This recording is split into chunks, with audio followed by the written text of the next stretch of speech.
Happy Saturday to you. I hope you are having an amazing Saturday and an amazing weekend so far. My name is Don Terrell. I want to welcome you to another great episode of The Color of Motion, where I like to say, hey, stories come in all shades. And I highlight people of color and diverse backgrounds in the industry of motion graphics, animation, visual effects, cartoons, and comics. Just this creative space that I love and cherish so much. You know the drill. Like I said, I always want you to hop into the comments, say, hey, where you tuning in from, so I can give you the shout out that you so richly deserve. But just while you're doing that, and I'm going through the, kind of little housekeeping stuff, I can do that while it's going on. Anyway, while the show's going through the intro, I can check the episodes. But so happy to have you here. We are here every Saturday afternoon, 3 p.m. Central Standard Time, live on YouTube, LinkedIn, and the Facebook group for the show. And let me know, like I said, as you're, jumping in, let me know where you're tuning in from. But make sure that you get plugged into the Facebook group community, facebook.com/groups/The Color of Motion. Get plugged in. We have share a lot of industry news, have fun. And like I said, you're able to connect with a lot of other great people there as well. We also have, our Instagram channel, which we're, looking to grow as well. Instagram at The Color of Motion. We share a lot of shorts there. Like I said, this year is going by really quick. And I'm super looking forward to, while we still have a lot of time left in this year, I'm super looking forward to season 5. 5 years doing this show. Like I said, got a lot of big things planned. And I'm going to do, again, during the hiatus, I'm going to do like a special live stream, kind of, 2025 Color of Motion special live to kind of update you. But I got big things planned. Revamping, just the scenes, everything. Trying to come in with new stuff. But again, get plugged into the channels there.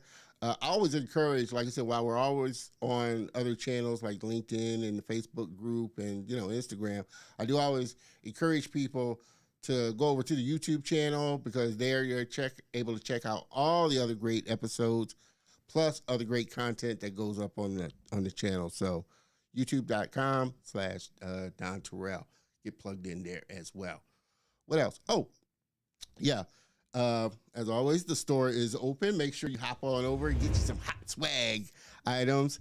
Got a lot of great goodies there. T-shirts, hoodies, mugs. Like I said, with season 5 and the new look, I'm revamping the website and adding new stuff to the shop. So definitely want to see more and more people with the Color of Motion gear. So my only request is, if you do pick you up something nice, make sure you snap a picture of yourself. You can see I got my shirt on as well. Call this my Superman shirt. But we got a lot of things, other great items planned. Really, like I said, when I do the kind of update or special live stream during the hiatus, really going to kind of share with you some of the big things that I'm really looking forward to doing with the show to kind of take it up another notch as well. But again, like I said, hop on over to thecolorofmotion.net /swag, pick you up something nice. Just shoot a picture over to me so I can share it in the community with other people and all the viewers as well. So with that, I think we can, kind of get started. I hope you're as excited about this episode as I am. We're looking forward to this for a while. She's coming back, so we're going to just continue on with this fun conversation. I had to keep an eye on it because we were talking so much even before the show, so I didn't want to miss starting the actual show.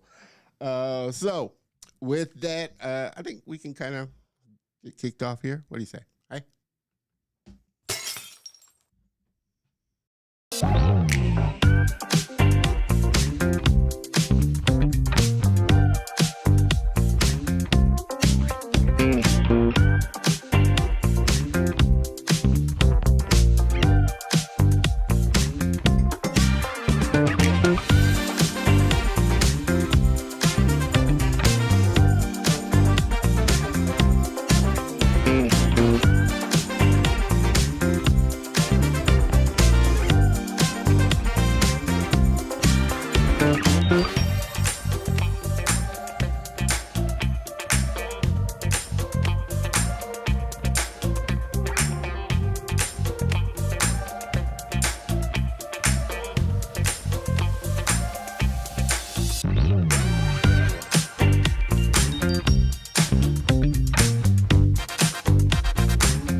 are back and ready to get this episode kicked off again.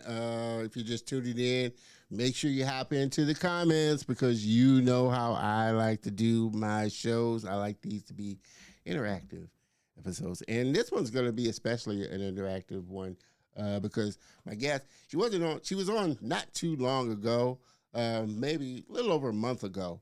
I had her on the show, but I had to apologize because I was having so much technical difficulties with the show and the stream going out. I think that episode restream was having an issue, and it did not go out to Facebook. It didn't go out to uh, LinkedIn, and I don't think it went live on YouTube. Only like I said, I did have that video, so I was able to post it on YouTube into the playlist, but it didn't go live. And so, like I said, she's such a great guest of great personality. I felt like I cheated her, so I had to have her back on. We had such fun on our conversation. I had to have her back on, and we're just going to continue on with the conversation and just have a fun conversation. But I want you to be a part of it as well. So my next guest, without further ado, she's an artist, designer, and brand stylist that helps disruptive brands and neurospicy entrepreneurs find the sparkle in their brand and develop a unique look that people recognize and remember. You know, I'm a designer and brand, so I'm big on that. I totally agree. Remember you for. As an art kid turned creative entrepreneur, she has spent the past 5 years helping entrepreneurs and small business owners showcase their difference through disruptive brand styling that turns up the volume on all the cool, quirky things that make you, which is why we had so much fun. She's such a quirky. I think she'll agree with that. She's a quirky individual, but fun. From custom hand-lettered logos to complete visual rebrands, she can help you ditch your generic DIY templates and craft a signature look that is 100% as unique as your brand. Everybody, please help me welcome my very special guest and friend, Miss Rachel Lee. Hey! Good to be back.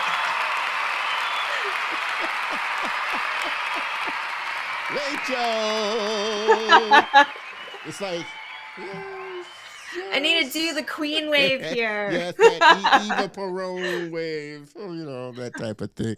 It's so fun to have you back. Like I said, I felt like I really cheated you because, like I said, I had so much, but you were such a trooper. You really did. You really, I was having so much technical difficulties that day, but you stuck with it. We had a great time anyway, but I really wanted to bring you back because, like I said, you have a fun personality. I know you had a lot, you have great value. I really wanted to continue on the conversation and just have a fun chat. So how have you been, Rachel? I have been well. Honestly, I had so much fun last time on our live, despite the fact that we had dealt with so many technical difficulties. Honestly, if you ask me, I'm like, I just enjoyed chatting with you. And the fact that we still got to post that conversation makes me happy. And what makes me even more happy is that we get to continue today. So I'm excited to dive into all the things with you today. Yeah, I mean, like I said, we talked about a lot of stuff. And like I said, there's a lot going on in the industry. And like I was just mentioning, we were talking about a lot of different things just before the show with what's going on and just being a creative and brands. How brands are and things like that. So I really did want to dive more deeper into your thoughts and just your overall feeling of how the industry is going. But I know I read your bio, but just to kind of quickly share with the viewers of who you are. Who is Rachel Lee? This quirky little person here. That's a big question. Whenever I introduce myself, even in a networking setting, I always like to start by giving people my background, where I feel like most creative entrepreneurs, they don't start off being like, I want to run a business today. That definitely wasn't my story. I grew up as the art kid. I loved to make things for people. That was my way of giving back. I was terrible at buying presents, but great at making things that were custom for people. And even when I was young, I really remembered enjoying seeing the look on someone's face when I made something custom specifically for them. Like, for Mother's Day, I remembered I would make a Mother's Day card for my mom with daisies on it because my mom's favorite flower is a daisy. And little did I know that something as that would make such a big impact that she still has some of those Mother's Day's gifts from like 15 years ago sitting on her desk to this day. And it was that little seed that was planted in my childhood that kind of grew into this tree that I can now call my career, where Yeah. I followed the breadcrumb trail of studying design in art school, landing myself a full time job as a graphic designer at a local marketing company. And at first, I thought that was it. That was supposed to be my dream job. I was supposed to be happy and retire happily. That being said, I realized a few months into my job that I was actually deeply dissatisfied. I feel like most of us find ourselves in that position. And for Yeah. me, I learned something about myself where it wasn't just the act of making things for people that I enjoyed. I actually like talking to people and doing the creative problem solving where I listen to them about this thing that they're trying to bring out into the world. What's your problem? And then I liked using design as a creative solution to help them communicate that thing that lives inside their head.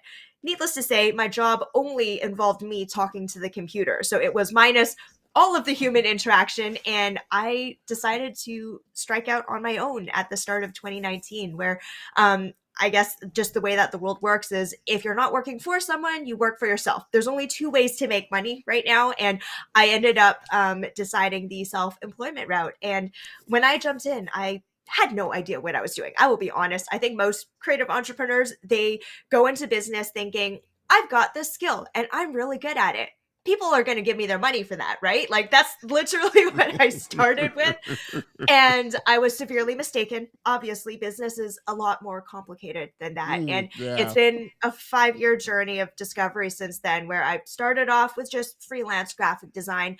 I discovered and fell in love with branding. And after doing business branding for a few years, I became deeply interested in the topic of branding as this conversation about identity. And considering the fact that I started my business when I was 24, I was already in a space where I was asking myself a lot of questions about, like, okay, well, who am I? I was going through my quarter life crisis at that time.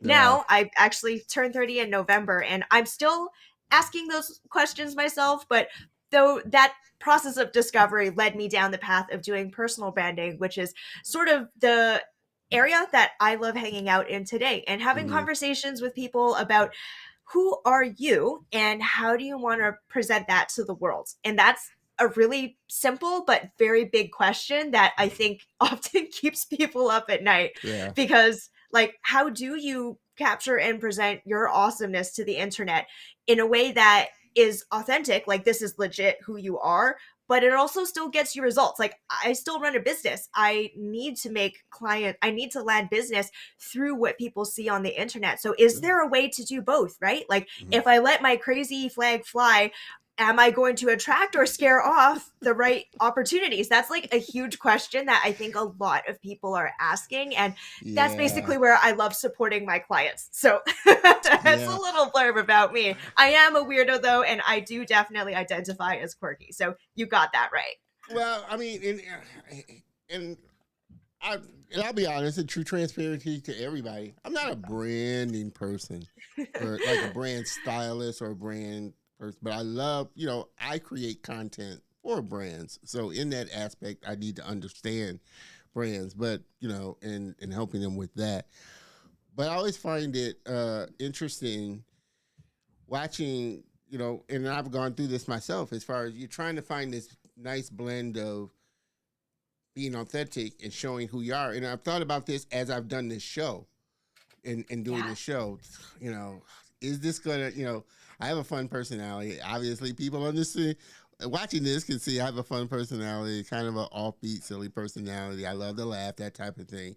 Is this gonna turn on? And I had this question, is this going to really turn off people, the clients that I'm really, maybe corporate clients or clients that, really trying to, attract and do business with, are they going to see a different thing? And I think that's the thing that most people,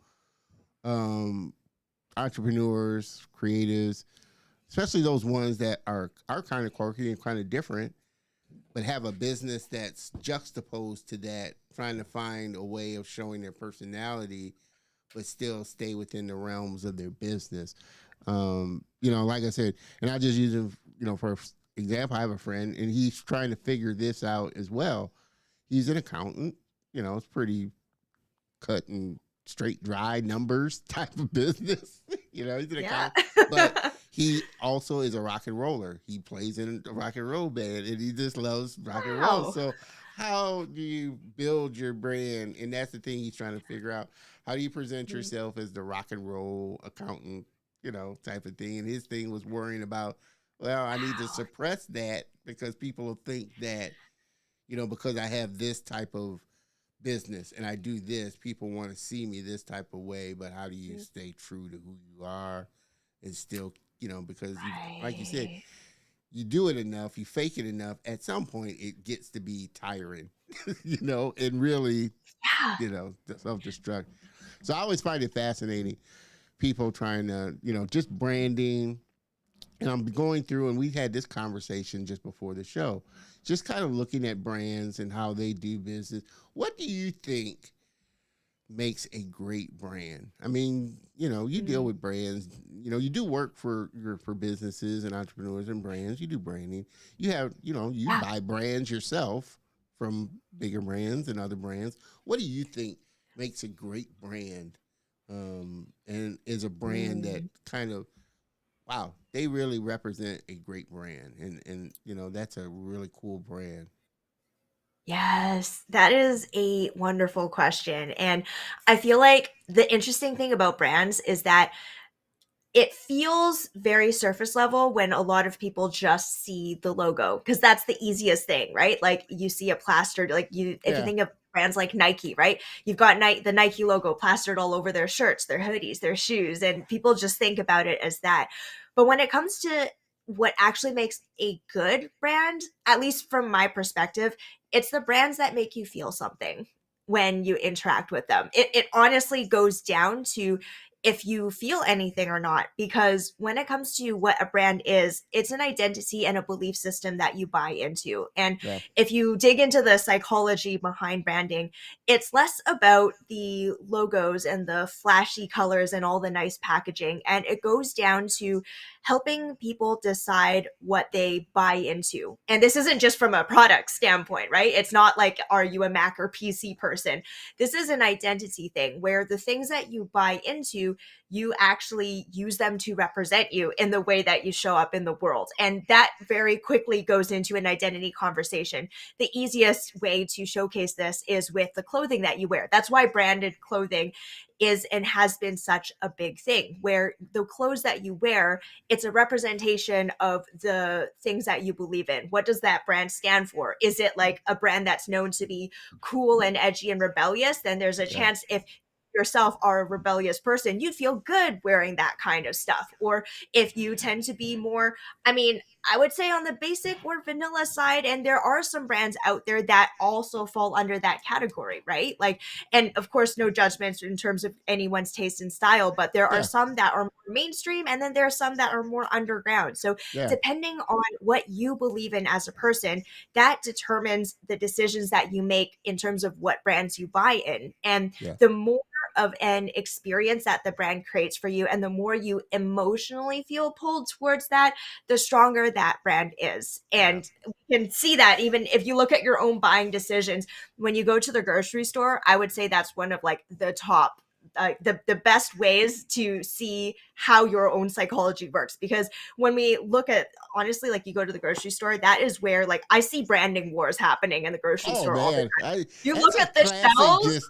It's just a case study in psychology and how to get people to buy what you want them to buy or look at what you want to Exactly. look It's at. like you look at a shelf full of cereal, for example, right? And it's like, do I choose the Fruit Loops, the Frosted Flakes? Do I go for the healthy whole grain stuff that looks disgusting but is probably good for me?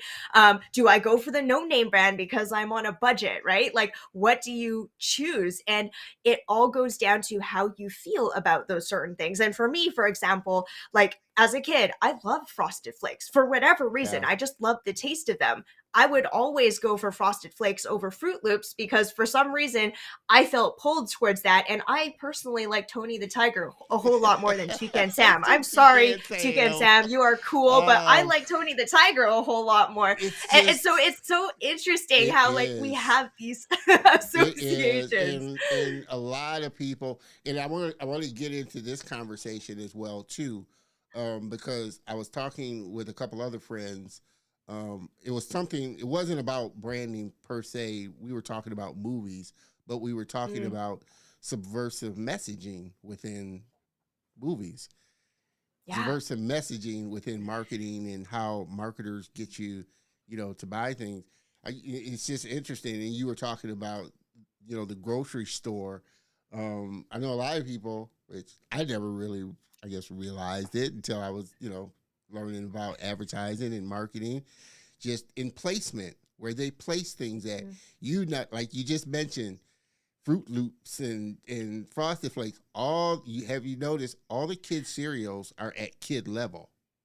All the healthy cereals are at adult level because they know kids are going to be looking at that and say, "Oh, mommy, daddy, I want that. I want this." So they yeah. put it at kid level and just where they place things at. So it's really interesting. And like I said, you don't really get into it. And I guess I never really thought too deep about it until I started getting into advertising and Mm, marketing and branding and all of that. Just the messaging and just the psychology that goes behind getting people to look at a certain thing or buy a certain thing or feel, like you said, a certain thing. This whole psychology, it's just a whole class in psychology, really. yeah, it's crazy. The more that you understand how your own brain works, the easier it is for you to dissect how marketing works. And when people ask me, like, where do I learn all of this marketing stuff from? And I'm, if I were to be really honest, I'm like, I just got really good at dissecting my own habits. And Yeah, I know what pieces of content that I really like. I know why I choose to follow certain people. I know why I wear the things that I wear.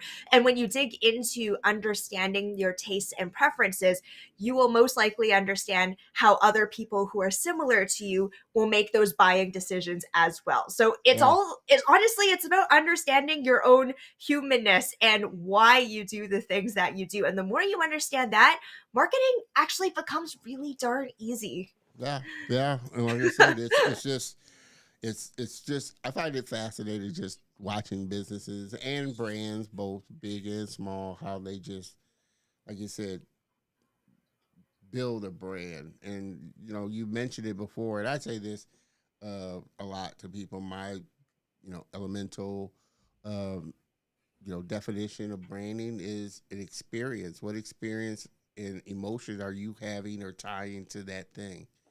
And if Yeah. you have a good experience and emotion, that's going to determine you being a loyal fan. If you have a bad experience and a bad emotion from it, you're going to go find somebody else. It doesn't matter whether you have a great product or not. If the customer or client has a bad experience and continues to have a bad experience, say you can have the best product but have the worst customer service. That was the way with Sprint. Sprint wasn't the best, but their customer service really sucked, which is why I Oh moved, man. from Sprint. But I say all of that to say, you know, customers, I find that I really love watching those companies that really go out of their way to make the experience of a customer. And I think Apple is a master at this. They make the experience, even in their stores, an Yeah. experience that you're looking forward to, even just testing out their product, because they know if I give you a good enough experience, you're going to want to drop some money, albeit a lot of money. You're going to want to drop some money. Absolutely.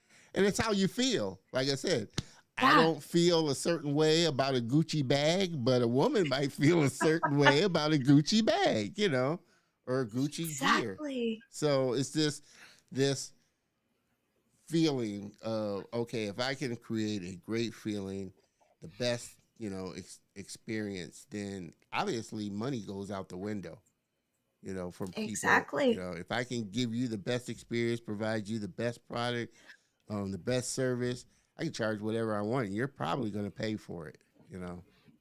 Exactly. Because people honestly, they purchase feelings and going back to marketing psychology, right? Like, yes, we purchase products, but those products fill a certain need. Yeah, Sometimes it is just, the functional day-to-day things, buying a toothbrush and toothpaste, getting a water bottle so you can stay hydrated. But the things that you use, you want to have a certain feeling when you use them, right? Like yeah, when you're brushing your teeth, you want to have the cleanest feeling but the yeah, least abrasiveness for your gums if they're yeah, sensitive, right? Like the feeling is what we focus yeah. on, and the more intentional you are about the experience you're creating for your customers, the more likely you are to create a brand that actually sticks around and in their brains and that they remember you for. Oh And yeah. yeah. Becomes it Yeah. and becomes a part of the everyday, lexicon of life. I mean, obviously, those brands are, I won't say far and few between, but it takes a lot. Mm, And it takes, yeah. just a lot of really honing in on who you're speaking to and the culture you're trying to, cultivate, that type of thing. Just like, there are people that love McDonald's over Burger King, over Whataburger, over Chick-fil-A. Everybody, has got their Yeah. fans, and everybody has their own kind of there's a market and a community for everybody. The key is, how do you tap into, how do you give them the best experience possible that they remember, like you said, everybody, that they remember you, and continue to be a loyal fan of your products or service, regardless of what you put out, and whether it's good. Exactly. Uh, do you feel like, and we were kind of talking about this, as earlier as well, um, more so on the software side, we were talking about subscriptions and brands, and how brands, as they're starting to get larger, um, kind of drift from their identity of who they are, or their customer, you know, listening to their user base type of thing. Mm. Do you find that as brands start to, I guess, get more mainstream or bigger, that they start to lose touch with their customer base? I know it's harder to kind of keep an overall brand, brand kind of thing, the bigger you get. It takes a massive energy, a massive amount of energy and time for companies like Exxon or Apple that are worldwide to have a look Yeah. that's consistent across the world. Yeah. It's so complicated when it comes to branding because what makes a brand is the cohesiveness of a bajillion little pieces. It's your products, your marketing, the experience that people have in your stores, your employees, how they say hi and respond to customers. It's a lot of little pieces that have to connect all together. And I think the part where it gets tricky is there's two halves of the equation when it comes to a brand. You have the company and its goals and what it's trying to accomplish, and then you have the customers. Honestly, 50% of the brand is made up of your audience. These are your fans, the people who invest in the brand. And these people, they actually have a say in the way that the brand makes decisions. And at the end of the day, a brand built well is actually a community, because when people buy into these products, they become fans. All of these people tend to be drawn together, right? Like Apple users unite, or people who love certain like skater brands, for example. These people tend to be drawn together. You have groups of these people who all form an entity. Yeah.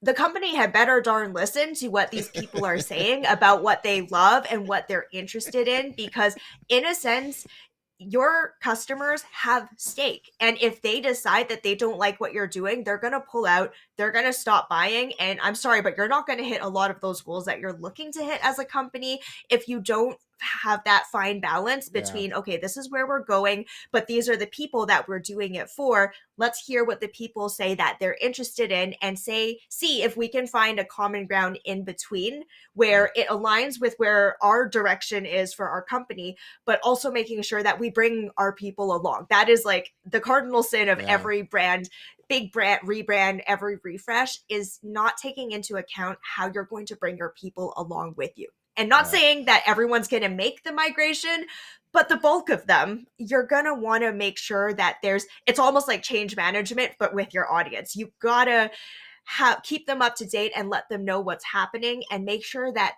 they come along on the ride with you, because Yeah. what is a brand without a base, right? Like, you need a following. Well, I mean, do you feel like at some point where they get to the point where, okay, we're large, we got shareholders that we have to be beholden to, and that they're probably more listening to shareholders cutting costs or doing this, and we got to make money for the shareholders type of thing.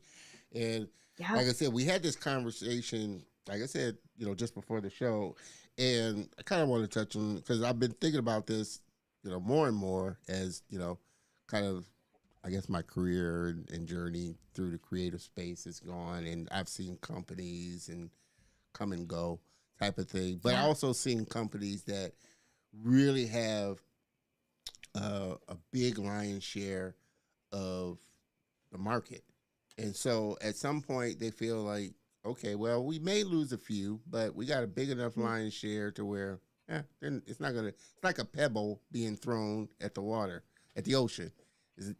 It'll go, but it's not going to make a big, massive difference to them. Do you feel like as companies get to that point, they start drifting away? Because, like I said, I love, and this is no knock on them as a company, but obviously they're going through a hard time right now just in the public eye, Adobe, with Mm. how they're Yeah. treating their user base, how, people are complaining with how they're being treated, even Mm. just the uh, hardness or just getting out of using it. They're just opting out of using the software. They're making it hard. They've got some couple of Yeah. class action lawsuits with the government against them. So getting to that point where they're not, yeah, they're saying and marketing and branding to creatives that we're here for the creatives, but they're not listening to creatives saying that you're doing this and that. And I'm not saying this as far as Adobe. I'm just saying as a company, as you get to this point, large Mm. worldwide, you got shareholders that you're probably more, like I said, focused on, even on the outward appearance. You're trying to show people, yeah, we're listening to you, or this and that, but on the inside, we got shareholders to kind of investors that we kind of have to, be beholden Yeah. to and make money for. So, what are your thoughts? Is Absolutely. is is that a transition that companies go through as they get to that point where they're massive? Like I said, worldwide, they got shareholders, they got investors and things like that, where they start to slowly not listen to the people that are, you know, their user base. Absolutely. And it's one of the critical decisions I think every company has to make, that when you are at that point of inviting shareholders into the picture, you better be darn careful about who you even let in. And you really have to make sure that you're on the same page about where you want to take the company. Because eventually down the road, if the trajectory is towards massive growth, you're going to want to make sure that all key decision makers are on the same page. Because what I often find when companies get to a certain point is that the decisions are no longer about, oh, what do our customers need? How can we cater towards them? And in the process, we make more money. That's like the small business, small to medium sized business conversation. When you get to the large business arena, it becomes highly political on the back end, and it Yeah. is about pleasing the stakeholders and all of the people who said, like, hey, like, we invested in you and this is what we want to see. And I feel like it's actually about managing expectations in a way that where you guys all have a conversation and bring those stakeholders on board and say, hey, like, this is we understand that this is where you want to be taking the trajectory of our company. All of the awesome people who are giving us their money, this is what they're saying that they need. And it's important for us if we, for the longevity of the Right. company and in everyone's best interest, to take a look at what the people are asking for and see if there is an opportunity where you can find a middle ground. And I think what that involves is having a it might be a tough conversation, because you're not telling them like, okay, yeah, we're going to bow down and give you exactly what you need.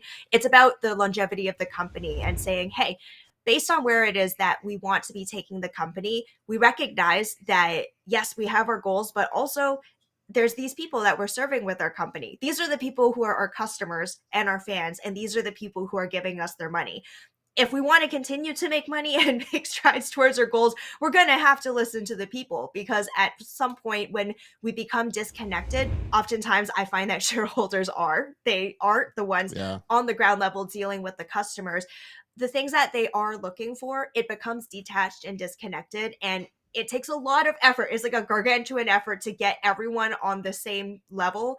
But I think that's what it takes in order to continue making strides forward with growth in a way that holds everything in balance. And most companies honestly don't do it right. That's why there's very few companies who get to a certain size, because Mm. the wheels fall off the wagon the further along the road Yeah. it travels. It's It's harder. hard. It's harder and harder to keep Yeah. that train on the tracks. The bigger you grow, Mm-hmm. for sure, and the Yeah. more massive you grow. Mr. Dewan, appreciate you showing up there. I forgot. You know what I forgot to do? I forgot to change the settings to keep these quotes on the screen longer. But happy Saturday. Don and Rachel, appreciate you stopping by. Dewan is a loyal fan, and I appreciate you so much there, Dewan. We got to get you back on for sure. A lot of stuff's been going on with you for sure. Um, do you find, though, um, and you mentioned it a minute ago, and I've, you know, kind of run into it myself, talking to potential clients about stuff, that when you talk about branding, like you said, people kind of get caught up in the colors and the logo and, just the ancillary stuff that Mm, isn't really the core of what a brand is, and trying to educate yeah. them. Do you find that that's something that you're having to take a bit of time to do with most of the people that you come across with, and most of the companies that you come across with?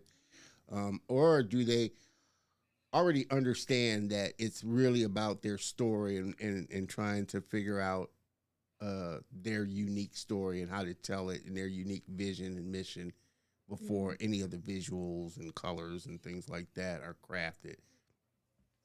That is a great question. I feel like a lot of the people, specifically in my world, the good thing is that when they get to that point where they're having a conversation with me about their branding, they already have an understanding of what it is that they want to put out there. And where they're getting stuck is they're like, I don't know how to communicate that. What's the best way with words or visuals? And whatever they do try to create, it's just not capturing what lives in their brain, Yeah, because they don't have the technical expertise to fully execute that. So I think what's cool is that when people come to me, some of the language that they use is they're like, oh, what I have right now, it's messy and all over the place. I want something a little more cohesive.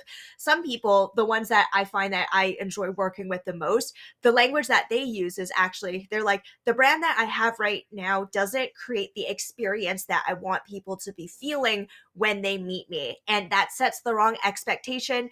And it makes me feel shaky when it comes to having confidence to actually show up in those conversations, yeah, because what people see sets the tone for everything. So I really enjoy working, especially with those people, because they understand, they're like, what I have right now isn't creating the experience that I want my customers to be having. And as a yeah, result, it's like an uphill battle where you start the conversation by apologizing about the fact that those buttons on your site were broken, or the fact that all of your Instagram posts don't look like they were made by a 5-year-old, right? Like, yeah, people start by apologizing for the lack of like they want to show up a certain way, but yeah, they know that's not what people are seeing, and you're already starting off on the wrong foot, and that feels really shitty for people, and yeah, I've been in that position too. So what I like the most is when people already have an understanding of the fact that I want to be creating a certain type of experience.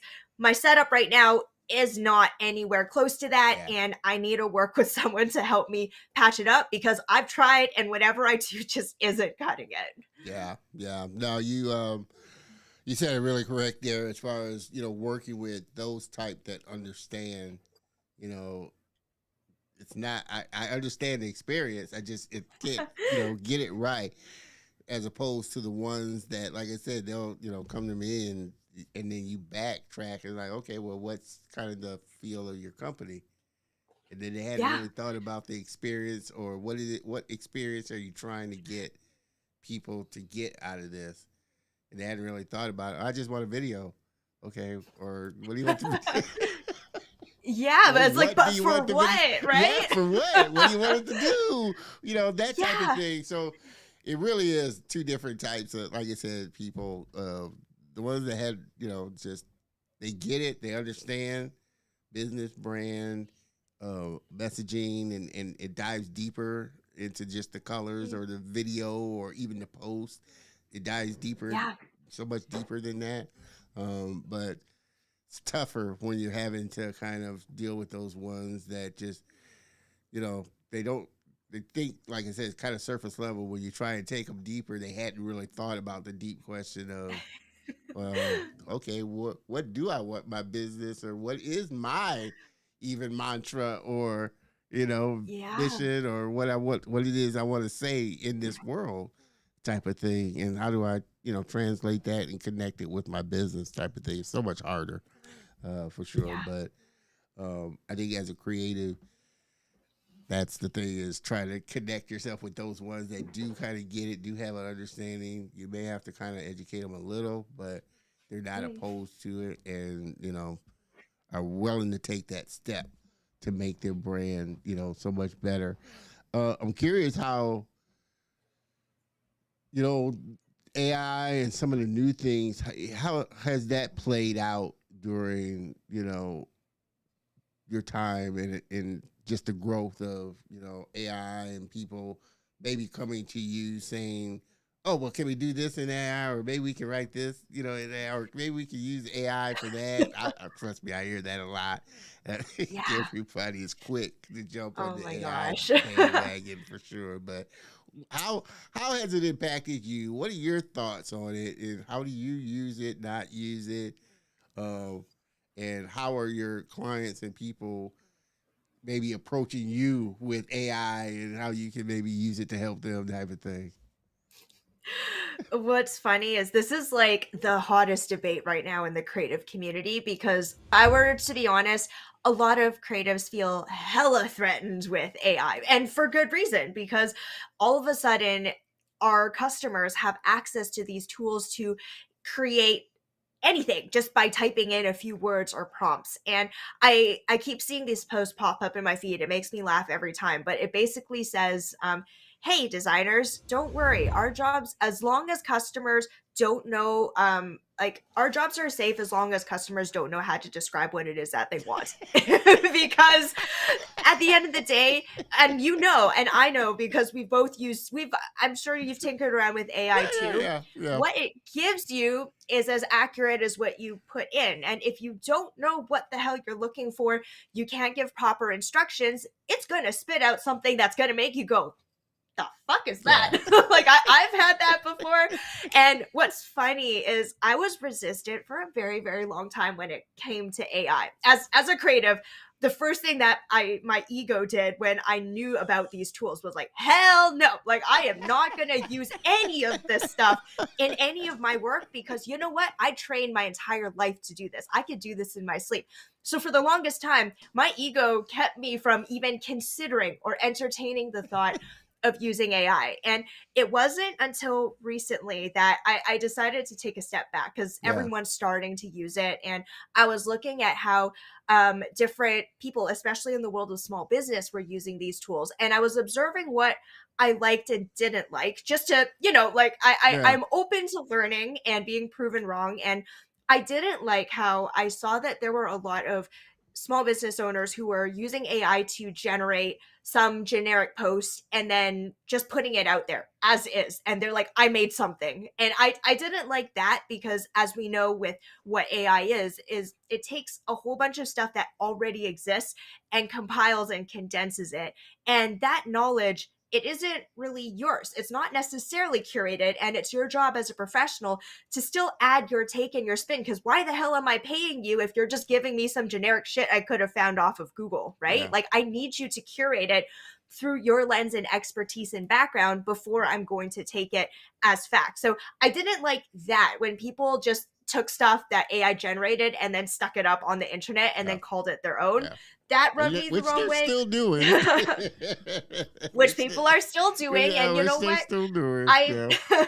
I'm like, good luck on convincing customers to trust you if all of the educational content you put out there technically is not your own expertise, right? Like, Yeah.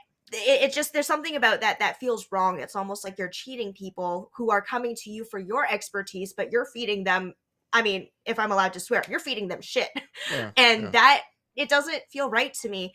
That being said, I have been actually experimenting with incorporating AI into my creative workflow, not in creating the final product, but to help me with the very, very tedious phase of the creative process where I'm ideating. And Yeah. as you know, when it comes to making anything, the customer sees one final product. Yeah. On the back end, I come up with a bajillion different iterations of that thing before I pare everything down and select the things that are the best fit for my client. So that phase of the creation process is hella tedious. And when it comes to AI, I've actually found a really cool way to use it to help me shortcut that process by quickly rifling through a whole bunch of ideas and Yeah. doing that really fast so then I can pick out the little things that I like and use it as a starting point for my design. So honestly, like, I've gotten pretty good at using specifically ChatGPT and Dolly to help me ideate for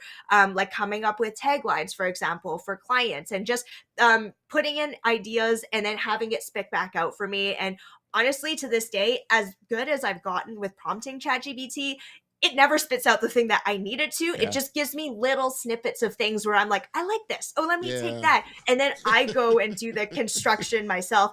Same thing with logo designs. I'm like, I'm going to prompt it to get my creative juices flowing. I'll take pieces here and there, and then I bring it into Illustrator and I'm like, all right, this is a good starting point.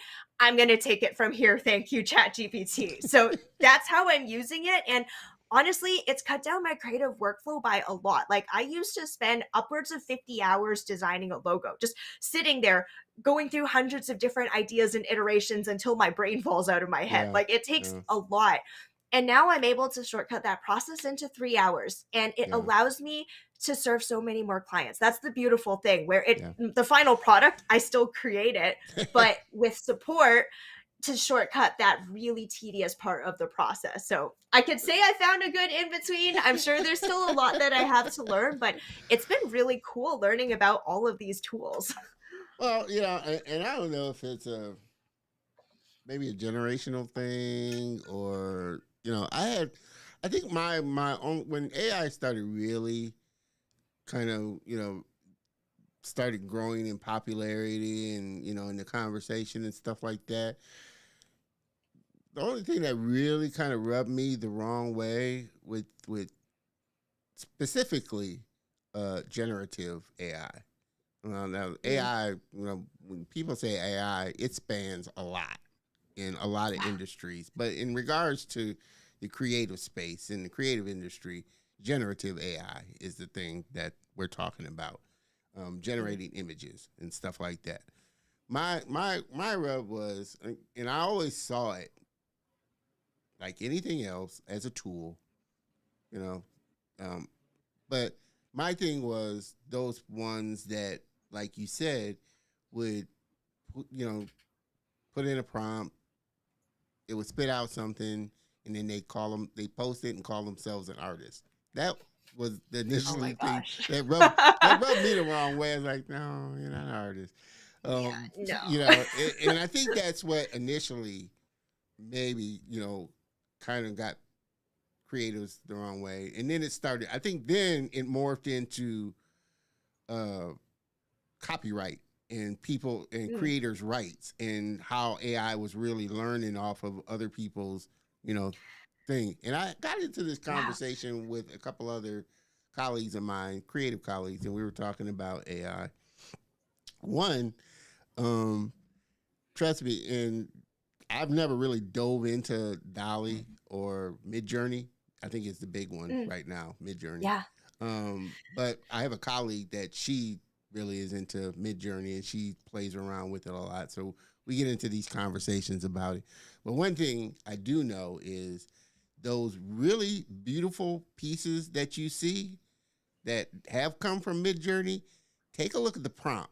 The prompts are like really long. So people understand the nuances of, okay, this is what I want, and they know that they have to be very descriptive if they want to get Yeah. out what they want. Otherwise, it's all in the prompt.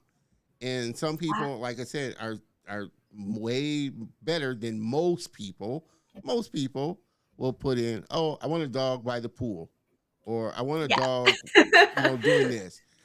When okay, you don't know what it's gonna spit out all kinds of stuff.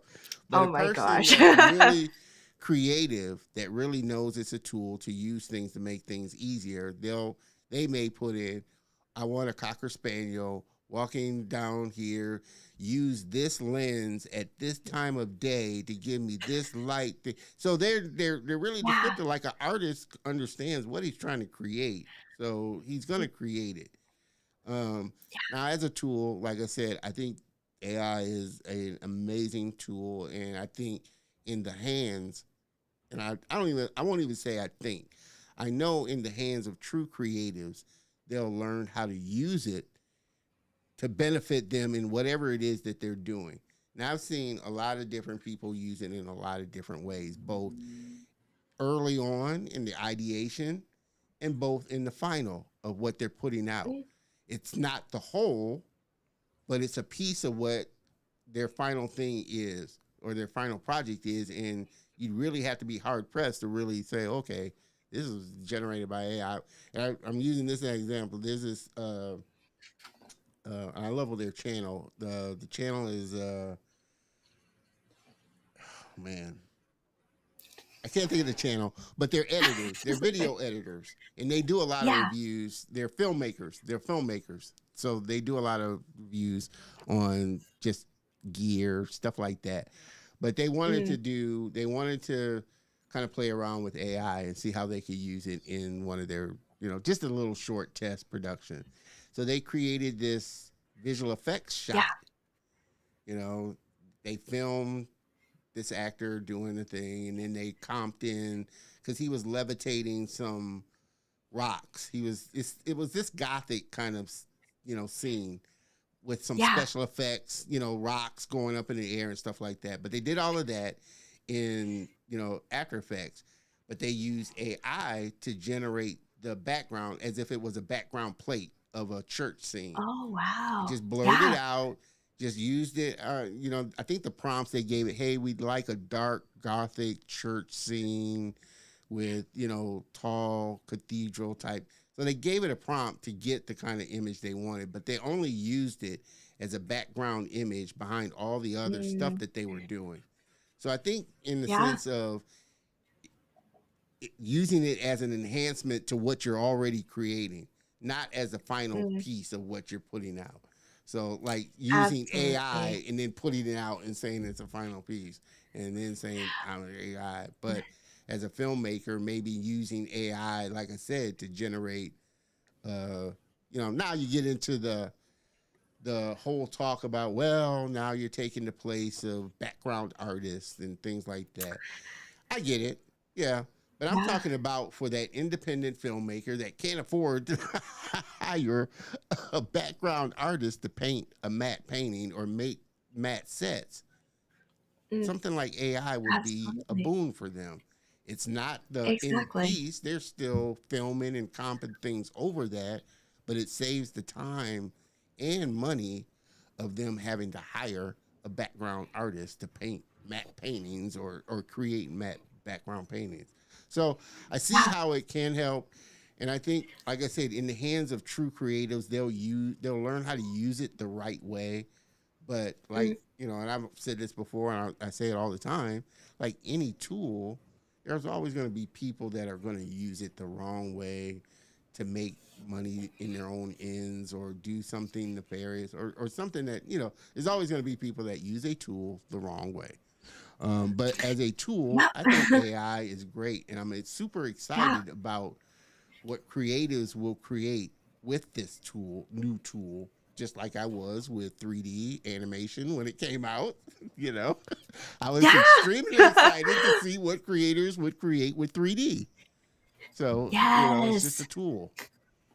It is. And, humans will be humans. So we will have some of those weirdos who use AI and these tools in very questionable ways. But Yeah.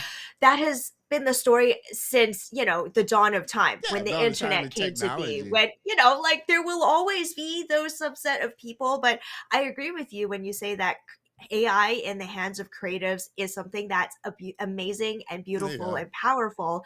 And I think, if anything, it allows us to get to the end goal faster and create even better Better. and Yeah. more Yeah. things. Yeah. Where, as we know, when it comes to the creation process, there are some parts of the process that I love and I would never substitute it, because the process, at least for me, is where I do most of my learning. That's where I get to do my creative problem solving. It's the part of the process that I love. It's not always just the end product, which is what people tend to have a focus Yeah. on. And there are some parts of that I would never shortcut because I personally enjoy the experience, but there are some other parts that are quite tedious. And if Tedious I were that. to be honest, I'm like, if I could find a way to shortcut this and make it go faster, then you know what? It allows me to focus on creating more content, higher quality Yeah. content, because now I save all of that time. I could reallocate it towards another facet of my creation that wouldn't have been possible because some parts of the process were so tedious. So Yeah. it's great because it frees up our bandwidth as creatives to explore new heights in terms of what can we create. The potential and that ceiling has actually been raised now, that all of the boring, tedious parts of the creative process are taken care of. So I think it's actually an Yeah. amazing thing. I feel like once we get over that feeling of being threatened and our egos flaring up and being like, why the hell would we use these tools? Once you get past that, you actually start to experience AI in a really beautiful way. And I'm actually excited to continue to find ways to incorporate AI into my creative workflow so that it'll free up my time to be able to serve more clients, create more powerful content for myself, and actually have space to focus more on what is it that I'm putting out, rather than tinkering over, doing the pixel pushing and making Yeah. sure that things are aligned, because there will be tools that help me do that. So Yeah. I I see mean, it as a good it's thing. interesting. It really is. Um, I don't use, like I said, I don't use like generative AI a whole lot. I may use it to like Yeah. extend the background or, Mm, something like, or remove people out of an image or, just objects out of an image or something like that. Because it has gotten so much better. yeah. Generative AI, especially Photoshop's generative Sensei, Oh, yes. is It's definitely great. amazing. It's amazing. Yeah, it is. Trust me. Uh, as much as I, like I said, as much as I dislike Adobe in some areas, I do love, like I said, I'm a Photoshop. I grew up on Photoshop, Illustrator, Yeah. and just Adobe Yeah. software. And it's amazing. Like I said, their AI tools are amazing in what they do. But again, I don't use them as generate me this and it's done. I'll use it in a small scope of what I'm doing. Trust me, I would much Mm, rather have you know, Adobe Senseis do a selection than me create a path. Or if I'm working on video rotoscoping, who would rather mm. sit and hand rotoscope a video? Trust me, and have Yeah. AI in an app do it for you so much easier. Do a lot of the heavy lifting. Now, yeah, you'll have to go Mm, in and refine. Yeah, you'll have to go in and refine it, but the time it yeah. saves you on the back Yeah. end of doing the most of the heavy lifting, that's what AI I think is for. is to do a lot of the Absolutely. heavy lifting of those tedious tasks to free you up to be more creative in what you're creating. And if you use it that way, that's why I say I'm excited.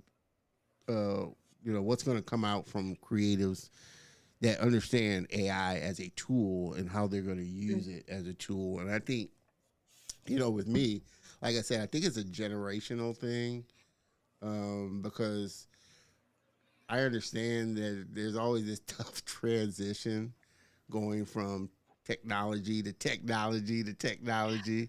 There's this Yeah. weird kind of step from going to the old to the new that a Yeah. lot of people have a hard time with. And like I said, trust me, like I said, with my gray hair, you can see, I've been before internet and, was really popular and cell phones and all that stuff. I remember all of that. Yeah. And so it's been interesting watching the progression. And I love these steps along the way. And that's just, like I said, the nature of technology. Like I said, I'm pretty sure when automobiles came out, people were in uproar about the horses, Yeah, they're horses like, "What about buggies. my horses?" So it's this, like I said, it's that crucial step going from this old into this new is always Yeah. hard. It is always a tough thing in some people's minds. They feel like I'm just gonna be obsolete and lose out or get. But it forces you to. That's just life. You're gonna have to learn to move on with progression and technology and what comes down the pipe. So I'm Exactly. excited about just the new technologies. What are your thoughts? Because about some of the newer things, not just AI, but like I said, I do like some AI or AR, VR. Apple released their new glasses. Meta's coming out with stuff. This Yeah. new wave of technology that's coming in for brands and businesses to leverage.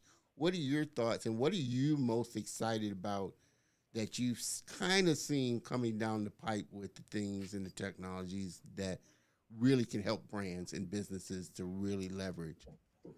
Oh, I love this question because I think there are so many possibilities that now that basically we're starting to live in this weird hybrid space where in real life stuff is being blended with technology, especially when it comes to AR and the metaverse and like the way that we are coming to just show up and do life is starting to change and evolve. And it's hard for the people who are very technologically challenged to accept this because I honestly, like, as somebody who grew up at the cusp of the internet becoming like a really big thing, I can understand why it could feel really scary. But at the same time, I think that with all of these amazing tools available, it allows us to maintain the connection that we have so come to. We've gotten used to being easily connected with the world. At a snap of my fingers, I could search up any piece of information that I need. I can connect with anybody that I want to talk to around the world and have a face to face conversation with them live with especially the introduction of AR and a lot of virtual experiences. I think it's actually amazing because it allows us to do things we would not be able to do in person, right? Like Yeah, now I could like attend like a virtual conference in somewhere in Asia, right? yeah, Like yes, I'd probably have to stay up at some ungodly hour because of our time difference, but yeah, the fact that I'm able to like show up and interact with somebody live on the other side of the world and in more newer and more immersive ways, like that is pretty darn cool to me.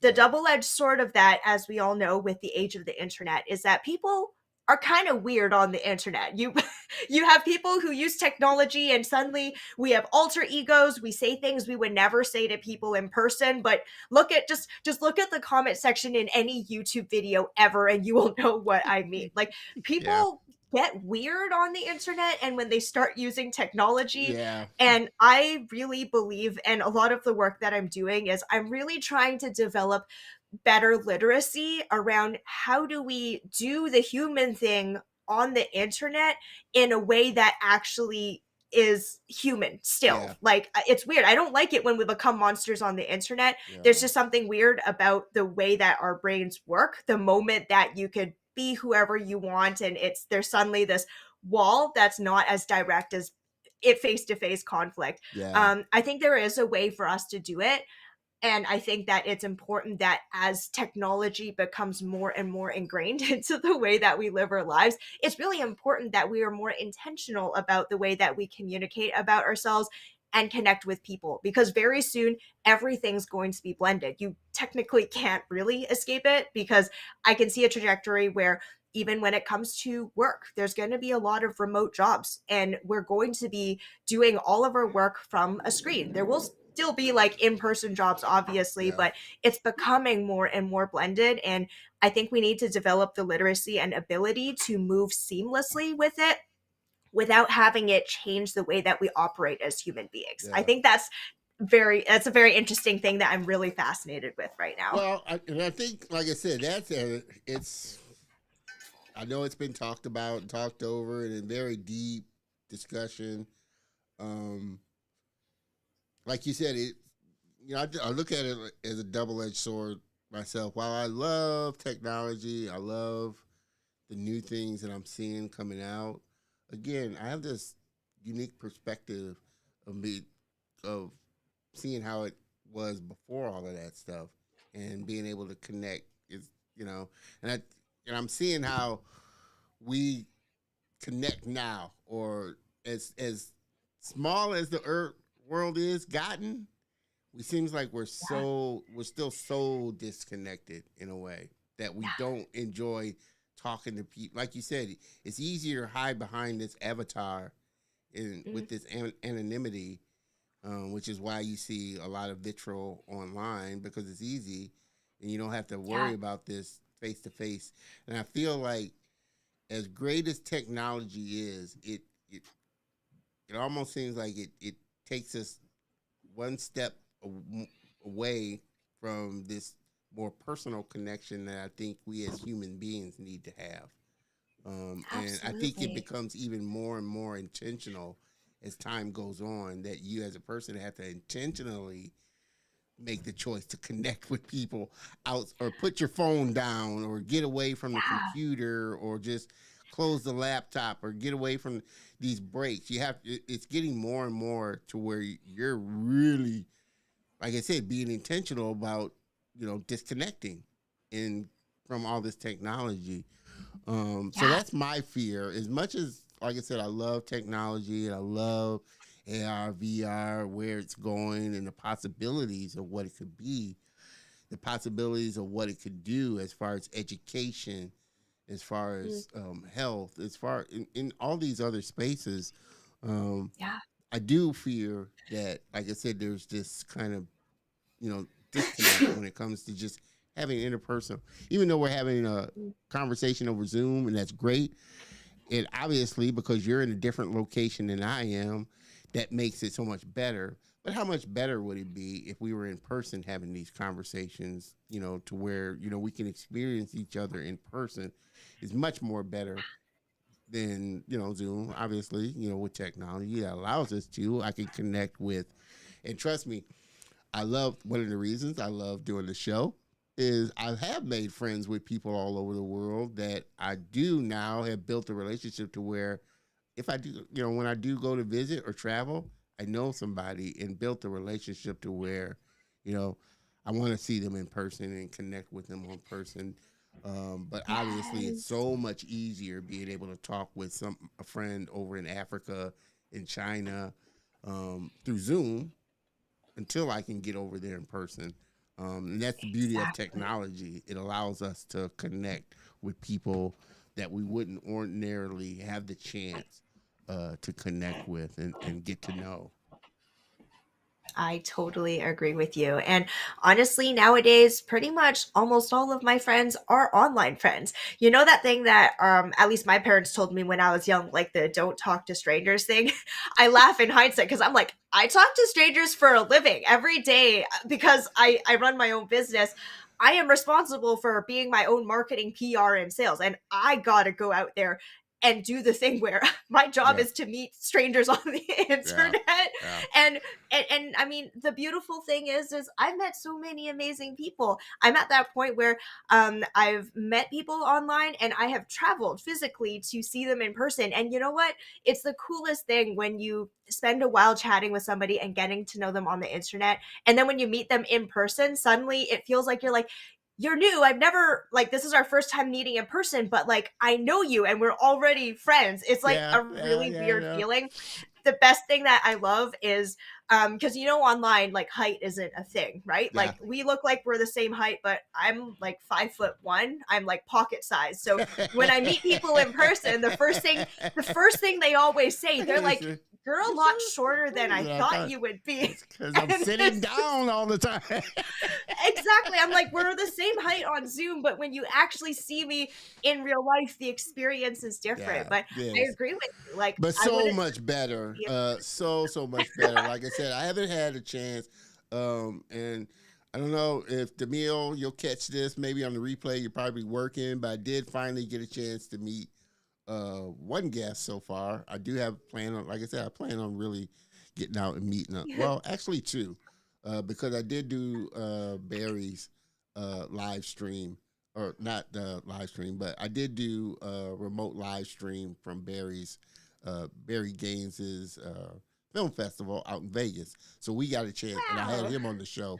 So we got a chance to meet in person, and I did get a chance to meet Demille, who's been a guest on the show a couple of times.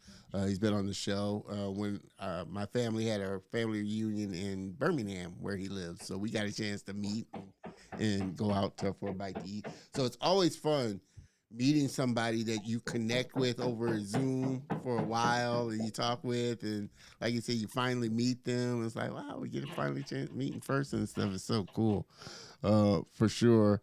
But do you feel like, uh, and you can answer this, yourself, that it's hard for you to disconnect, or you feel this? Because there is, I guess there is. Well, I'm pretty sure there is, because I felt a certain way when I left my phone at the house. You feel this certain anxiety about not being connected, Yeah. and you're feeling isolated. And I had this conversation, um, I think with my sister. We were talking about, the storm that, we've had a couple of Mhm. hurricanes come through, and just Yeah. how when you don't have service, you don't have internet, you don't have none of the technology, you feel like you're in The Walking Dead, and there's just, Yeah. you feel isolated. Do you feel like that's one an intentional thing that companies, or how some people can get this conspiracy theory that they're trying to get us hooked on technology to where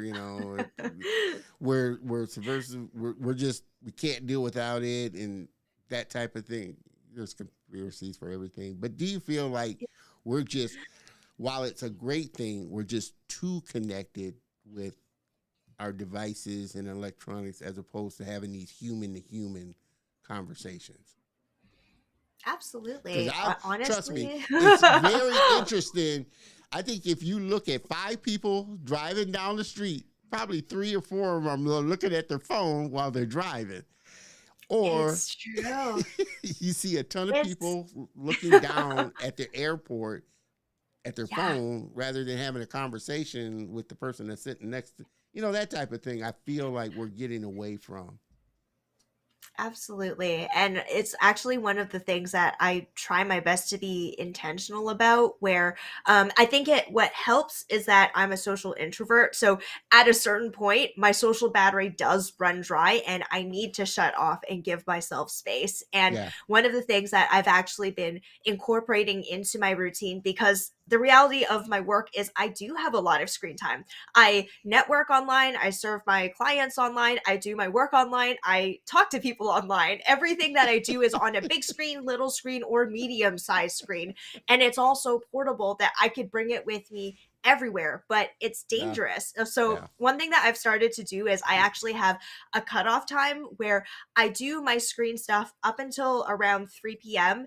and then I shut it off and then I go for a run. And I'm the nice thing about where I live in Vancouver, Canada, is that Yeah. there's nature everywhere. So I actually live really close to these trails where I can actually just plug in, go for my run, breathe some fresh air, and just see like green and see like nature and just be by myself for a little bit. Yeah. And it's the best thing ever. Honestly, it's the thing that I look forward to Yeah. most in a day, where I'm like, yes, I love people. Yes, I love doing, I mean, I won't do the work. I'm not doing the work that I do because like I love it. I really do. But there is a time and space for doing the online stuff. And sometimes when I, on the days where I have to spend a lot of screen time, it's really tiring. And when Yeah. I go to sleep, I find myself, it's a weird feeling where it feels like there's always something that's going on in your brain, like it's always just going. And when you Well, haven't done a lot of the in-person stuff, and it's funny, and I want to yeah. say that to that, but just what you just said, there's a lot of stuff going on in your brain. Do you feel like Yeah. that's because of marketing and the messages that we're getting? They say that people get up to 20, 30,000 thoughts and messages every day.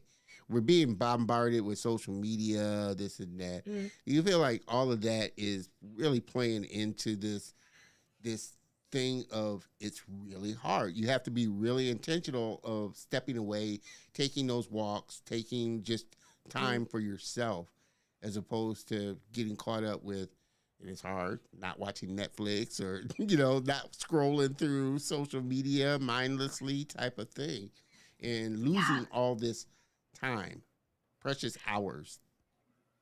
It is. And it goes down to, well, what are you even doing on your devices, right? Like there's so much at our disposal so easily at a touch of a button. Now that we even have AI, I literally have answers to all of the questions I could possibly ask at the touch of a button, which is like like this is the time that we live in. But I find that most people, they spend a lot of time on the internet scrolling through social media, and it's always those dopamine hits where you're getting these little tidbits of information, this little meme that made you laugh, oh, I gotta search this thing up.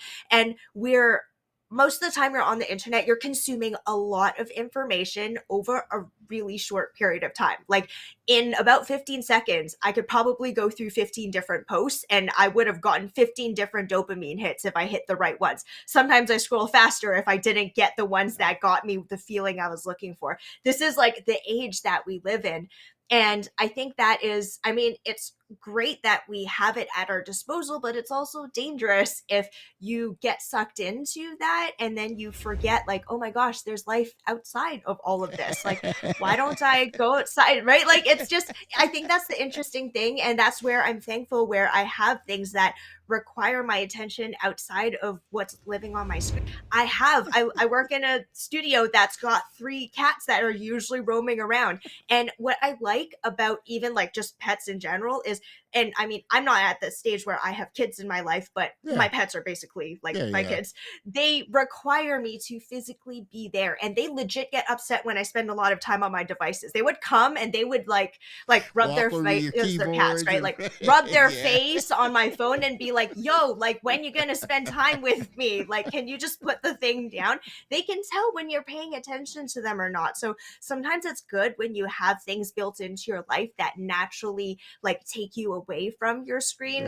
Yeah. And in this case, that would be the cats that I have roaming around my studio all the Yeah. time. Well, do you find it interesting though, as a brander, Mm. that's what's almost kind of required of you, creating these experiences that give people dopamine hits to keep people on content and brands and really hone people into whatever company's message, keep them engaged.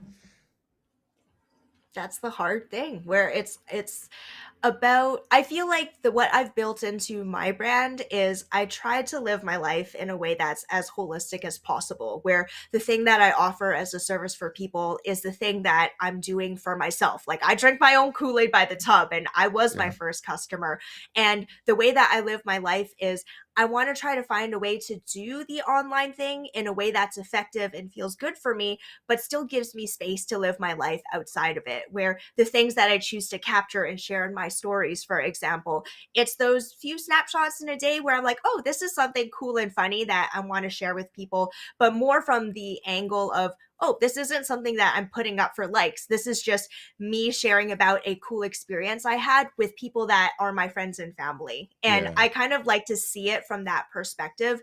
Whereas I know that there are a lot of content creators who their content is their business. Their livelihood depends on the eyeballs that they're attracting. And it's really challenging to be able to still do the human thing without seeing what you do online as it's just about numbers. It's about metrics. What are my engagements? What's my ROI? Like, when am I going to go viral? I think Yeah. it gets challenging when you wade into those waters, and it takes a lot of intentionality to be able to do that effectively while still living your life outside of that. Like, there's a difference between what's personal and what's private, and you can choose what to share with the world. And I think that's the lines of where you draw that's different for every person, but it's Yeah. really important to know where those lines are, so then when it comes to the way that you show up online, you do it in a way that respects your own boundaries. Like, that is so important, and I think people tend to forget that. They're like, oh, I'm so connected now, I feel like I have to share everything. Like, no, you Nah, technically don't. it's sometimes You don't, people don't and want to it's share okay. half. They said, I don't need to know Yeah. that. Exactly, exactly. And it goes down to the relationship you have with the people in your circle, Yeah. right? Like, if it's just like your random relatives who live on the other side of the world, your mom, your dog, and your cat who follow you on Yeah. social media, Yeah. like, share appropriately. It goes down to understanding who are you talking to. And I think Yeah. that's something that a lot of people miss right off the bat because they're just focused on the numbers. Yeah, yeah, for sure. And definitely, again, everybody that's just tuning in, we are continuing on in this fun conversation with my friend Rachel here. We've been jib jabbing about AI, branding, the power of persuasion. Do you feel like most people don't really get the deep psychology of what marketers and branders are doing to them to get them to be, to buy things, or really, study? And a lot of people, obviously, a lot of people, of course, have jumped on Facebook and Google for gathering data and just, data on people. But do you feel like, most people just, like I said, even on their day to day lives, like I don't think most people think about it when they walk into the grocery store, just how the store is, positioning things and placing things to keep you Yeah. there, or to buy this or to buy that. Do you feel like most people don't really get the deep subversive messaging that goes behind? And I don't say that like it's a bad thing. I don't want people to Yeah. think that that's a bad thing, but we are being influenced. I mean, there's a great book out there, The Yeah. Power of Influence, from Robert Cialdini. It's a great book. You should read it. Yeah. I recommend it to everybody. But people, we have buying habits. We have, things, and as a marketer and a brander, you have to understand why people buy things, or what makes people buy this versus that, or go here versus there type of thing. Do you feel like most people don't get the everyday, like I said, type of subversive messaging that they get throughout their life?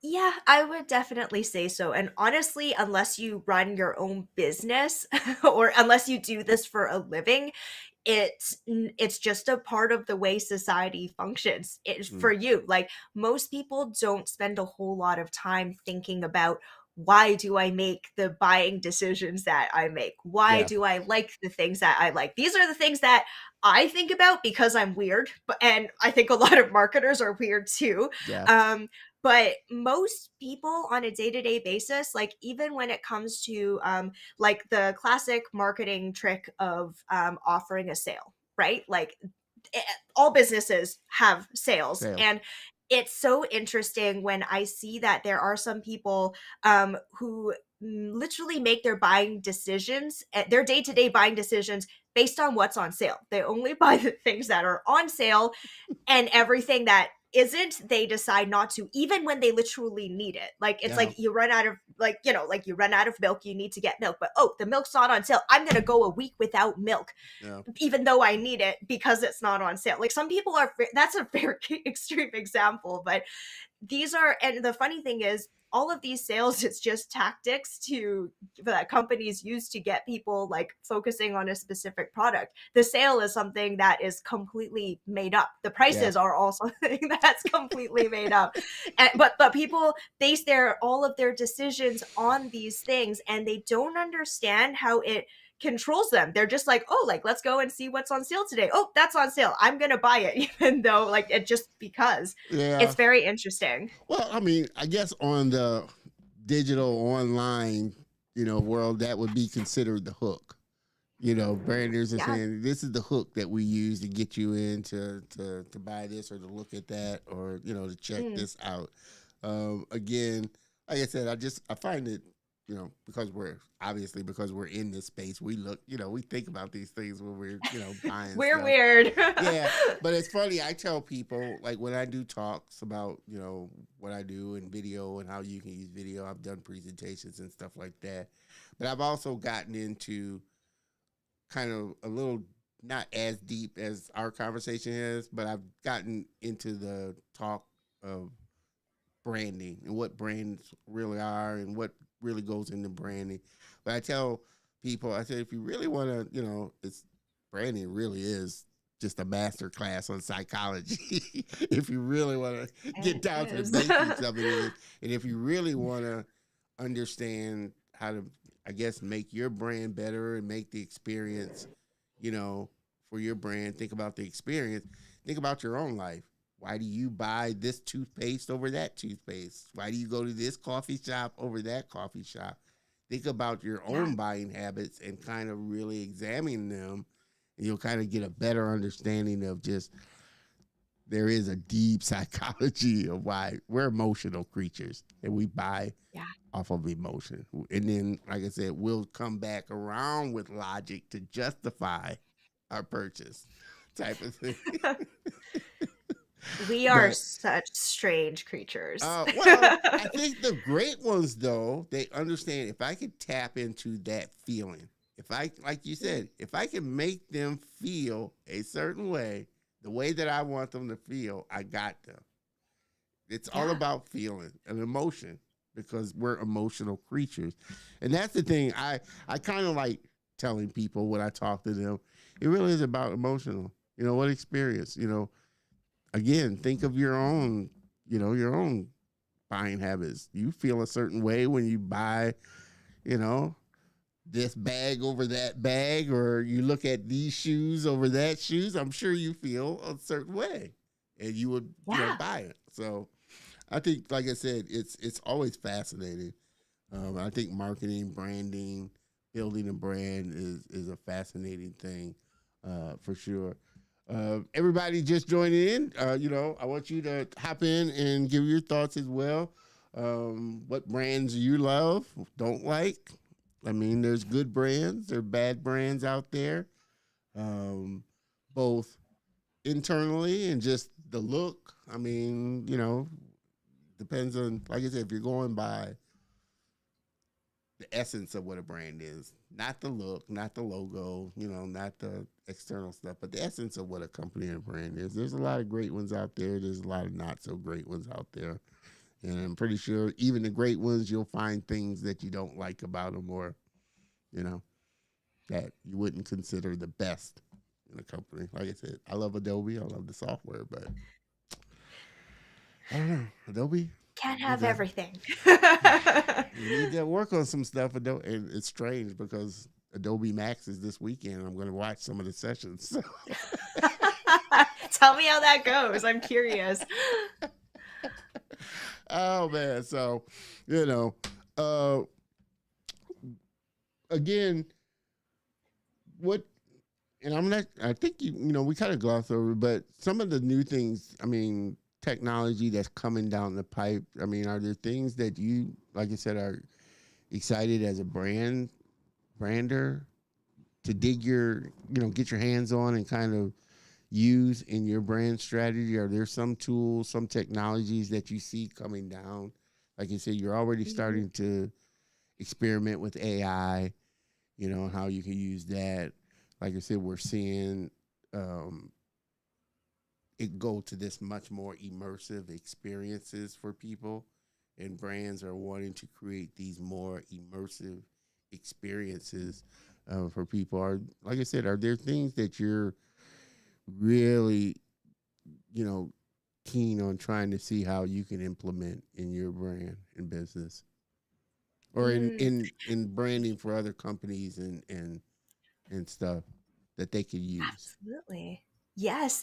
One thing that I'm really excited about is I'm actually going to be doing a custom GPT build with one of my Mm, friends who's an AI expert next week. And I'm really, really excited about that. And honestly, when it comes to implementing AI into my creative workflow, I have only scratched the surface. I literally just used ChatGPT to prompt, and I use it as like an extension of a thesaurus, for yeah, example. Like I'm yeah, just looking for a specific word and I need help. Like I use it very lightly. I have barely scratched the capabilities.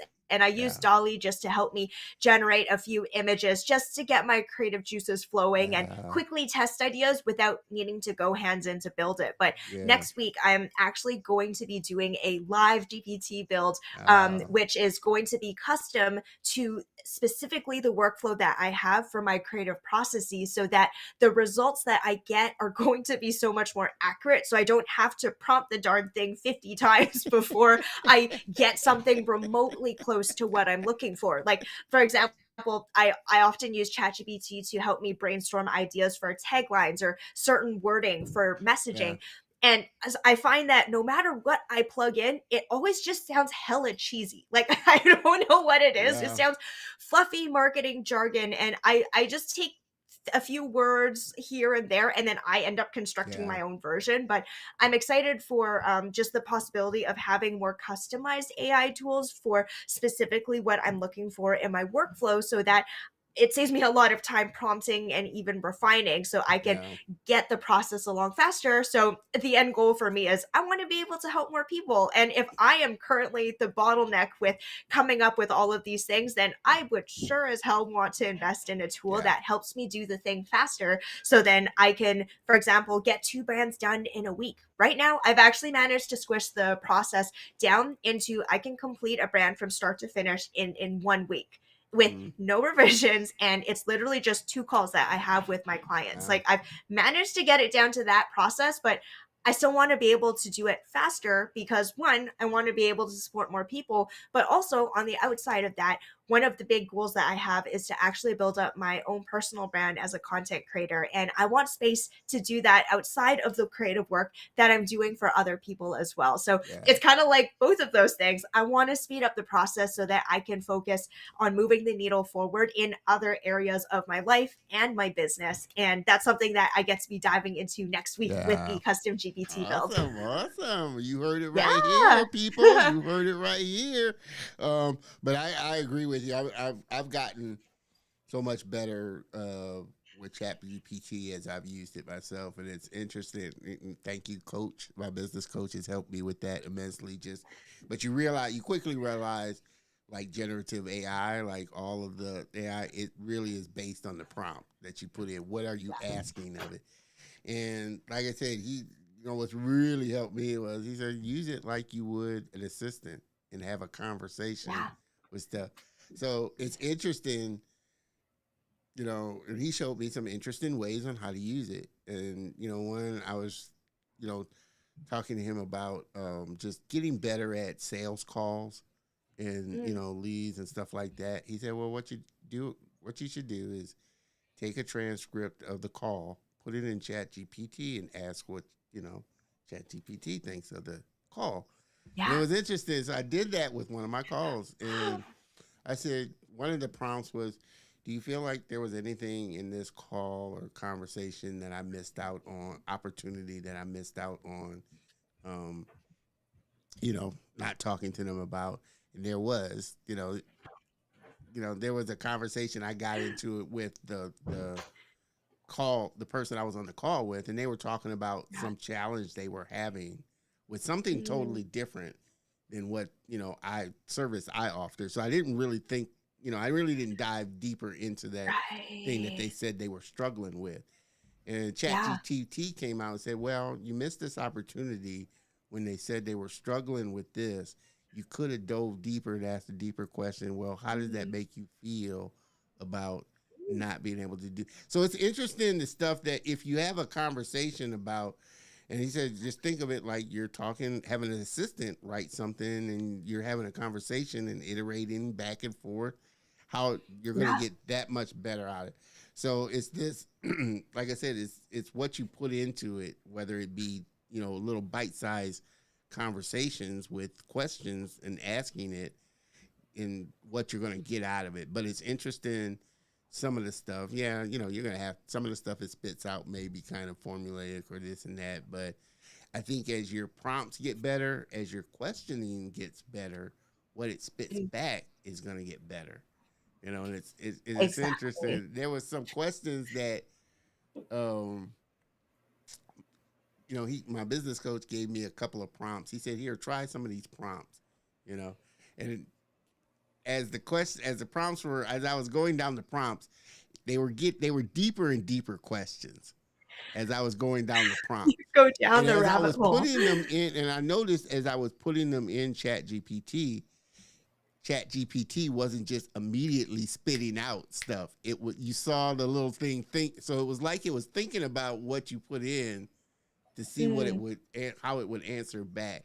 So I think, like I said, yeah. as you are asking deeper questions and more targeted questions, which goes into the prompt, being more specific about the thing Mm, you're asking them, the thing that you get out will be better. So that's what I've learned about generative AI and just AI in general, Chat GPT. It's just getting better at the prompt and getting really more specific about what you're asking of it, you know, and taking it from exactly. that.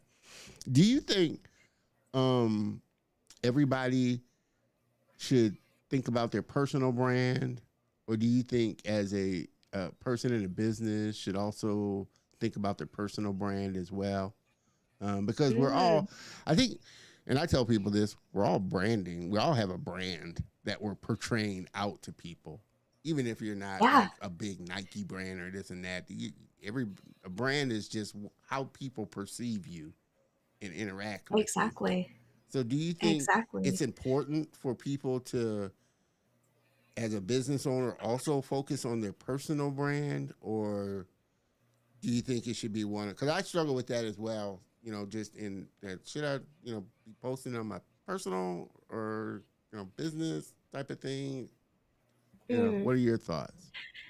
It's a big question, and I agree with you when you say that everyone has a brand because regardless of what you do for your occupation, you still represent yourself in Yeah. all of your day-to-day interactions, in the friendship groups that you have.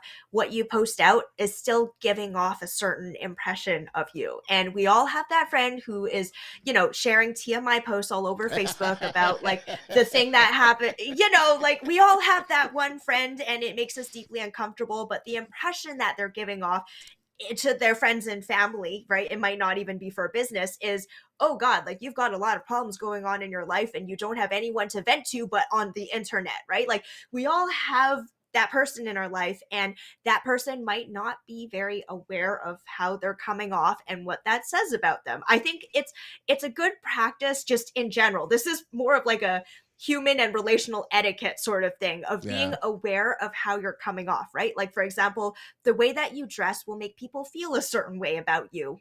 That is just very normal and natural. The way that you carry yourself in any situation will dictate the experience people will have of you and will definitely influence the thoughts that they have of you, whether they want to continue talking to you, whether they want to distance, if they think you're cool, all of those things. So, regardless of if you have a business or if you're just using social media to keep in touch with your friends and family, I still think it's actually really important for you take a look at what you're putting out and just asking yourself, like, what is my intention for using this platform? What do I want people to be seeing and thinking when they look at my stuff? Or is it just an expression? Like, this is just what I want to put out and it brings me joy. I don't care what people think about it, right?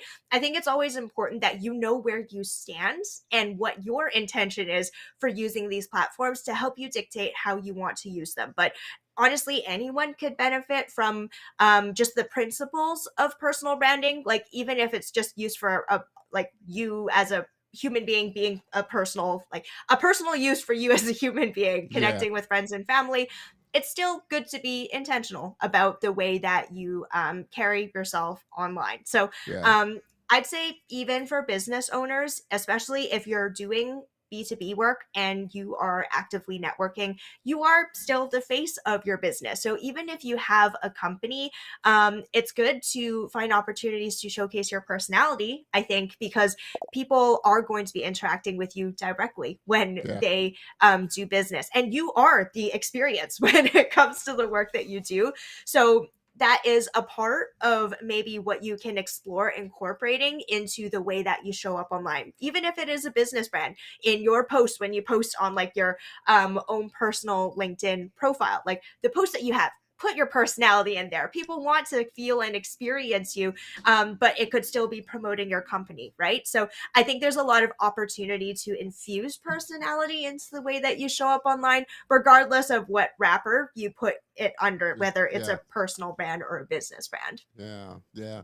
Well, I think people are, and I guess we're moving more and more away, or at least that's what they're saying. We're moving more and more towards people want to see the authentic you, who you really are, your personality about really are. And I think what I found is, especially from like some of the influencers that I've, looked at and watched, it's like they'll say, well, it wasn't until I just let go of trying to act like somebody that just started acting like myself that I really started to grow, because people just resonated with me being myself, and being who I was. And I think that's a great thing to take away, that, whether it's for your business or whether it's personal, be who you are, be authentic to who you are, will attract those that connect with who you are. Yes, sir. And that's how you attract the right people into your world. So for all of our viewers who have tuned into our live stream, I definitely encourage you to think about that. All of these tools that we have at our disposal, it's our way to connect with the world. And it is literally, you could do whatever you want and you can be whoever you want. And I think it's important for you to put yourself out there in a way that feels good for you, because in the long term, even though it could feel very tempting to put out this shiny face that is not really you, I've tried it before and it's really unsustainable. You get tired and you burn out, and at some point you lose track of like, oh, who was this character that I was putting out? And at some point the mask is going to slip. You're going to end up in a really bad position. It's going to be hella embarrassing for you, and it just doesn't feel right. Unless you are intentionally creating a character, which a lot of content creators do. They have this dedicated persona that they step into, and that's what people follow. Unless that is the intention, by all means do that. That is what people follow you for. But just as like a normal human being who uses social media to connect with other human beings, definitely being real about just who you are is the best recipe for success, because that way you're going to attract the right people into your world too. The people who don't vibe with you, they're going to naturally move away, because they're like, not my vibe, sorry. And that's okay, because you don't want those people in your world anyway. So I think that's a good note for us to like put a pin on that. I'm going to do even better. You guys know how I do it. Drop a bomb on nuggets like that. I think in season 5, I think I'm going to do like a mic drop animation. Mic drop. Yeah. Mic drop. Mr. Hossein, appreciate you tuning in there, my man, and stopping by. Man, like I said, As you can see, I love chatting with Rachel. We can just chat and chat and chat, and we are already almost hitting 2 hours. So we're at an Oh hour and my 40, gosh. hour and 45 minutes. We are into this for sure, and this has been a fun one. I cannot tell you enough. Like I said, Rachel and I, we just sit and jib jab, and definitely, I'm gonna. For everybody that's just again tuning in, you'll get a chance. Make sure that you do hop on. If you're just coming in, make sure you do hop on over to the YouTube channel and check out the replay because Rachel shared a lot of great information. We had a lot of fun talking about a lot of different stuff. And definitely in season 5, I want to bring you back because Rachel's one of those ones that you just, you have to come back to the house and visit. It's just, she's one of those guests that Yes. just has to come back home to visit. So definitely going to have her back in season 5, and I can't believe that's coming around the corner there. Make sure, like I said, you do connect with Rachel because she is a great brand strategist. She does a lot of really out of the box fun. Like I said, she really helps you connect with who that thing about you that sets you apart and makes you you. Like I read in her bio, she's good about that. Go to her website, racheltylee.com. She's on Instagram. You can check out her work there. I'm going to show a few of her pieces here, brands that she's worked on afterwards. LinkedIn, which is how we connected, of course. You can connect with her on Facebook. She's on TikTok as well. She's on also social channels, way more than me, for sure. But Honestly, Instagram's my favorite place to be, so come find me on Instagram, you guys. heard it right here. Instagram is her jam. Instagram is her jam. So catch her on Instagram. But yeah, she's like I said, where is it at here? Okay. Has done some fantastical fatty designs, which I So love. good. It's just fun. Like I said, if you're like I said, a person that's or a business in brand, this is her brand Lee. Rachel And see Lee. that I I like it. printed out Yeah, my she's logo now on that my is that water is the bottle. mark of a brander. I'm just a big nerd. Honestly, I'm like, I only create stuff that I like, so I'm gonna rep it all the way. No, but It's I on my need to be. water bottle. Hey, I need to be doing that. Trust me, I'm going to be doing more of that with the Color of Motion next season myself. So, hey, I get it. It's marketing, it's branding. I'm trying to get my brand out there as well. This is another one I really like, Candy Cure. I guess I just love the colors. It is fun. It really Thank speaks to the you. brand. Like I said, she's really good about helping you tap into, just who you are and finding that right message and right look for you. So make sure that you do connect with her. Definitely, like I said, she will be back on back home at the Color of Motion in season 5. We'll definitely be bringing her back for sure. Cannot wait. So looking forward to it. But Rachel, like I said, we talked about this. We love just talking. And so I can't thank you enough for coming back on and just having a fun conversation. And I'm looking forward to having you back on again soon and just chopping it up.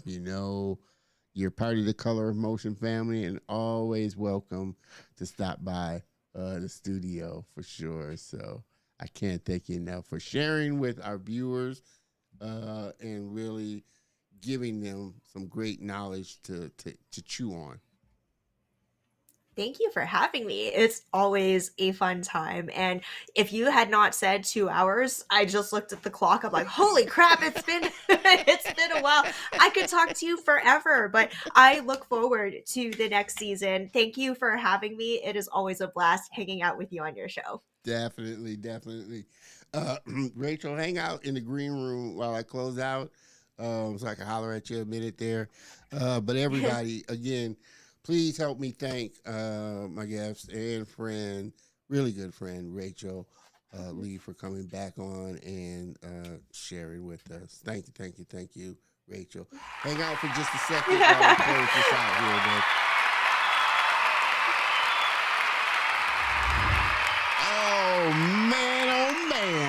hope you've enjoyed this as much as I have. This has been, like I said, 2-hour marathon. But it was so much fun.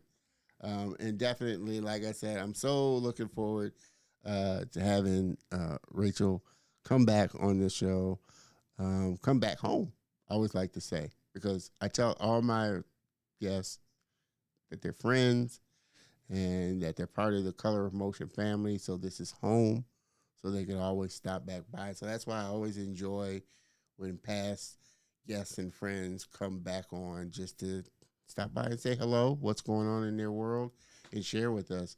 I'm going to be doing more of that. Like I said, we had some great guests on the show that, like I said, over the years, their lives have changed, gotten better, things have happened that they're coming back to share with us. So we're going to have a lot of those in season 5, plus a whole lot of new things in season 5. And so Rachel coming back on is just going to be a blast. But I cannot thank you enough for hanging with me during these long marathons. I can't thank my guests enough, Rachel, for hanging and being a part of the show. But, it's you, the people that really help inspire me to continue to bring you the best show that I can possibly bring you and continue to make it better and better. So, like I said, this quarter is going by super, super fast. Before you know it, we'll be in holiday time. They skip over Halloween and just go right into Thanksgiving and, on to the rest of the year. So now everybody I know is getting ready for this Halloween time. If you love Halloween, I love the fall weather and fall time. So especially where I'm from up north, you get to see the, color change. You don't see it so much down here, but I love fall weather. And so I say all of that to say we're coming down on the end of this quarter into a new season. And like I said, I'm just super excited and can't thank you enough. We got some great guests coming up, and next week is obviously, no exception. So make sure you tune in next week. Mr. Solomon Jagwe, film director, 3D artist, and animator from Africa, is going to be on to share his journey and what's going on in the industry. So that's going to be another great, fun conversation that I cannot wait to have. So make sure that you join me next week. Same bat time, same bat channel. Cheers, everybody.